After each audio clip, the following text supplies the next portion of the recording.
abubuwan da za ta yi, ci gaban da bai kai ta yi wannan abubuwan ba.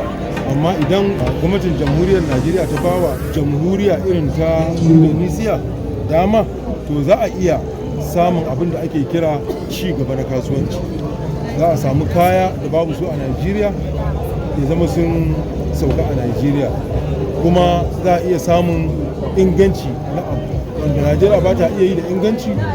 za ta iya saya. Ita ma Indonesia abinda ba ta iya yi ba, za ta iya saya daga gurin Najeriya, abubuwa irin namu na gargajiya da abubuwa irin namu na sawa ko kayan ci ko kuma kayan masarufi irin haka. To gaskiya wannan ba karamin ci gaba bane, kuma wannan yana da alaka da kokarin gwamnatin tarayya da kuma kokarin gwamnatin jiha da kuma kokarin ita masarauta ta Kano wurin ganin an samu ƙarin ƙarfin haɗin kai tsakanin Kano a matsayinta na shigar kasuwanci da wasu ƙasashe a ɓangaren kasuwanci. Mai martaba sarki, Allah ƙara sarki lafiya, yana yi wa wannan taro fata na alkhairi, kuma yana addu'a da ƙasa ta Najeriya da Allah ya bata zaman lafiya, kuma Allah ya bata ci gaba irin na Indonesia gurin yin waɗannan abubuwa. Yana addu'a cewa Allah ya sa wataran Najeriya daga kanta a matsayin Indonesia ko ɗan uwan Indonesia kamar su Malaysia da Thailand. Kamar yadda na faɗa a cikin jawabin da na gabatar da nake wakiltar shi mai martaba sarki, cewa da Najeriya ba a tsaya wasa ba, an mai da hankali, kuma rashawa da cin hanci ba ta ci karfin kasar ba, to da yanzu mu ma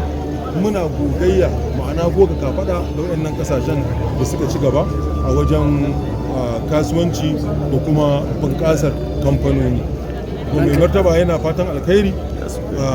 ga mutanen Najeriya da kuma mutanen Indonesia da suka samu halartar wannan guri. Yana fatan alkhairi ga gwamnatin Najeriya, yana fatan alkhairi ga gwamnatin Kano, kuma yana miƙa godiyarsa da har ita ƙasar Malaysia ta yarda ta zo ta kawo waɗannan kayayyaki saboda 'yan ƙasa musamman 'yan Kano su amfana da shi. Ƙarshen shari'a bayanin ka yi ba cikin bayanin ka ce irin wannan zai shi yakan zai samar da matasan mu aiki ta wannan irin hanyar samar da matasan mu. Ai abu ne wanda kowa ya sani cewa idan kamfanoni, mu ma kanmu da kamfanoninmu suna aiki, ai matasan mu za su samu aiki ne. To wannan wani dama ce za a ce, abinda ake kira opportunity. Idan aka bar baki suka zo, mutum da mun kasa gyara wasu kamfanoninmu, to wayannan kamfanonin na baki, ma'ana 'yan kasashe na waje, to za su iya daukan matasan. Wannan samar da aiki da za a yi zai rage annoba da matsaloli da yawa da muke fama da shi da suka addabe mu, kaman daba, kaman shaye-shaye, kaman fashi da makami, kaman garkuwa da mutane. Idan aka samar da aikin yi, duk irin wannan abubuwa za su rage irin wannan abubuwa da muke fama da shi. Da kuma yaranmu da suke ba su da aikin yi, suna bin titi, suna barace-barace, duk irin wannan abubuwa za su iya kawo raguwar irin wannan matsaloli. To ranka daɗe, ta ina kuke ganin za a magance wannan matsaloli? To maganin wannan matsaloli, na farko dai addu'a, na biyu kuma gwamnati ta kokari gurin bunƙasa lamari na tsaro, ma'ana bunƙasa harkar tsaro da tabbatar da tsaro tsakanin al'umma, da kuma ɗaukan shawarwari na waɗanda suke tare da talakawa, kamar misali ita kanta masarauta, ya zama duk abin da su sarakunan gargajiya suka ba wa gwamnati shawara ya kamata ta rinka amfani da shi, saboda su masu ma'ana sarauta ta gargajiya, su sarakuna su ne suka fi kusa da talaka akan kowa,